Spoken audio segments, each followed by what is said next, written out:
안녕하세요. K입니다. 이번 시간에는 전자제품의 개발이라는 주제로 개발 프로세스에 대하여 이야기하도록 하겠습니다. 우선 제품의 개발을 위해서는 시장조사가 필요합니다. 시장조사 중 중요한 부분은 고객의 니즈인데요. 고객이 어떤 제품을 필요로 하고 있는지 알아야 한다는 것입니다. 만약 핸드폰이나 TV를 만드는 전자회사라면 핸드폰을 구매하는 고객이 어떤 핸드폰 제품을 사고 싶어 하는지 미리 조사해 보는 것이라고 할 수 있습니다. 하지만 고객이 어떤 핸드폰 제품을 사고 싶어 하는지 안다고 하여 바로 제품 개발이 이루어지는 것은 아닙니다. 이 제품을 개발했을 때 판매할 수 있는 시장의 크기, 즉 제품이 사용되어지는 곳에서 과연 얼마만큼이나 판매할 수 있는지를 조사해야 하고, 또한 시장이 확대될 것인지 축소될 것인지, 제품 개발에는 얼마만큼의 비용이 들어가고 비용이 들어갔을 때 회수기간은 얼마나 걸릴지 등을 분석해서 시장조사 보고서라는 장표를 만들게 되고, 이를 토대로 영업이나 각 부서들 간 회의를 진행하게 됩니다. 그 회의를 통해 개발이 진행되어도 좋다고 판단이 내려지면 과제 요약서라는 것을 만들게 됩니다. 과제 요약서라 하는 것은 개발하고자 하는 제품의 내용을 R&D 부서에 발의하기 위한 문서라고 보시면 될 것 같습니다.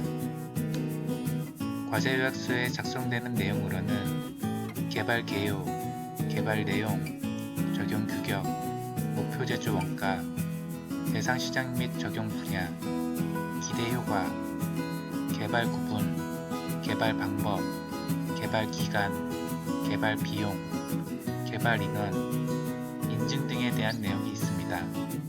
하나하나 확인을 해본다면 개발 개요는 현재 이 제품을 개발하고자 하는 배경이나 목적을 작성하는 것이고, 개발 내용은 기본적인 개발 사양을 작성하는 것, 적용 규격은 제품에 적용될 규격, 목표 제조 원가는 제품 개발이 완료되어 제품을 생산할 때 소요되는 제조 원가, 대상 시장 및 적용 분야는 개발될 제품이 판매될 시장과 적용 기술 분야, 그리고 기대 효과는 이 제품이 개발됨으로써 얻게 되는 효과라고 볼 수 있습니다.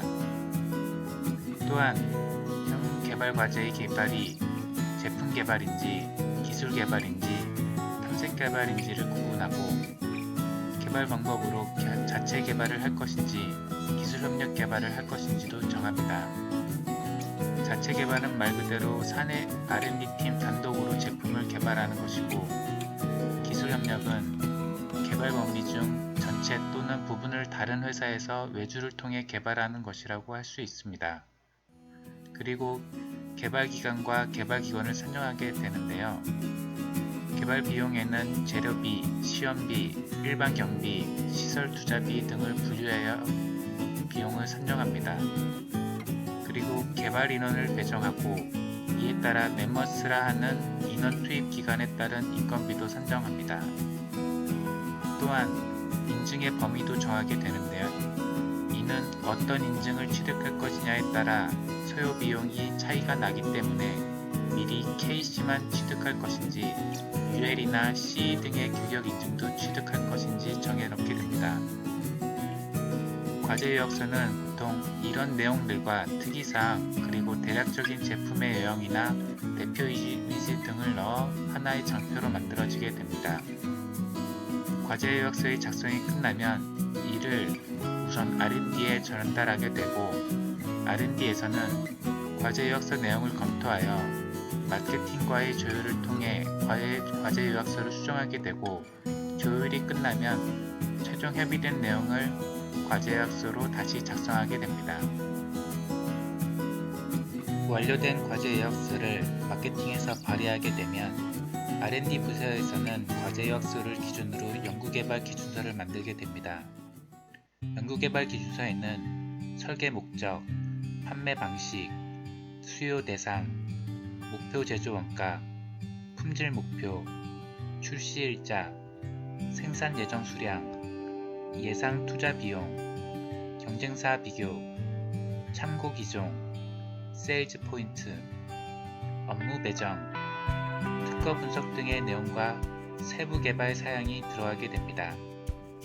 설계 목적은 보통 과제 요약서에서 이야기한 개발 계획 부분이 들어가게 되고, 시장 조사서와 과제 요약서를 바탕으로 대리점 판매를 할 것인지 직접 수주를 할 것인지 등의 판매 방식, 어떤 직업군, 고객 업체들이 사용할 것인지에 대한 수요 대상, 최소한 얼마의 생산해야 이윤이 나올 수 있을 것인지에 대한 목표 제조 원가, 고객 클레임률에 대한 품질 목표, 개발 완료 시점에 따른 출시 일자와 함께 매년 얼마 정도의 생산이 예상되는지에 대한 생산 예정 수량, 개발 기간, 투입 인원, 비용에 따른 예상 투자 비용, 만약 유사한 형태의 제품이 이미 시장에 나와 있다면 개발 제품과의 경쟁사 제품 비교, 개발 제품의 참고 기종, 판매율을 높이기 위한 세일즈 포인트, 전체 제품 중 회로 설계나 소프트웨어 개발, SMPS 개발, 통신부, 기구부 개발 등의 업무 인원 배정, 개발 제품의 특허 침해 여부 판단을 위한 특허 분석을 진행합니다. 마지막으로 연구개발 기준서 내용 중 사실 이제부터가 외부에서 보았을 때 개발이라는 업무로 보이는 부분인데요. 바로 개발 사양을 정하는 것입니다. 개발 사양으로는 기본적으로 사용 온도, 보관 온도, 사용 습도, 사용 장소, 적용 법규 및 규격, 기본 성능, 일반 성능, 환경 성능, 통신 성능, 제품 구조 및 외형, 설치 방법, 제품 분류, 포장 방법 등이 있습니다. 기본 성능으로는 표시, 설정, 옵션, 키 입력 등이 있고, 일반 성능으로는 절연 성능 및 각종 EMC 성능이, 환경 성능으로는 고온 동작, 고온 보관, 저온 동작, 저온 보관, 온습도 사이클, 고온 고습 등이 있으며, 통신 성능으로는 통신 방식에 따른 통신 규격에 따른 성능이 있습니다. 개발 사양은 서로 연관된 것이 많은데요. 예를 들면 사용 온도, 보관 온도, 사용 습도, 사용 장소는 환경 성능을 정할 때 기준이 되고, 법규 및 규격은 일반 성능과 통신 성능의 기준이 되고, 규격보다 더 높은 성능을 사양으로 정하기도 합니다. 보통 법규나 규격은 기본적으로 KC를 따르게 되어 있고, 만약 KC 인증을 받지 못한다면 국내에서는 전자제품의 판매가 불가능하기 때문에 꼭 KC 규격 이상의 성능이 필요한 것입니다. 또한 기본 성능의 기능 중 기능을 분류하여 몇 가지 제품으로 나뉘어 제품을 판매할 수도 있는데요. 이때 제품 분류를 어떤 식으로 할 것인지도 정하게 됩니다. 이번 시간은 여기까지입니다. 다음 시간에는 연구개발 기준서에 맞도록 실제 개발을 진행하는 프로세스에 대해 이야기하도록 하겠습니다. 구독해 주셔서 감사합니다. 쿠키 이야기입니다. 개발에 대해 많이 겪어보지 못하셨던 분들은 개발자라 하면 무언가 항상 기술적인 업무하고 회로도 작성하고 한다고 생각하실지 모르겠네요. 앞서 이야기 드린 내용들을 보셔서 아시겠지만 제품 하나 개발하려면 실제 개발 투입 전에 웬만한 것은 모두 정리되어야 합니다. 거의 구현만 남은 상태로 말이죠. 그렇지 않으면 개발 일정에 맞추기 힘들거든요. 다음 이야기에서 전해드릴 이야기이긴 하지만 전체 개발 업무 중 실제 제품 자체의 설계를 진행하는 전체 업무량은 대략 20-30% 정도입니다.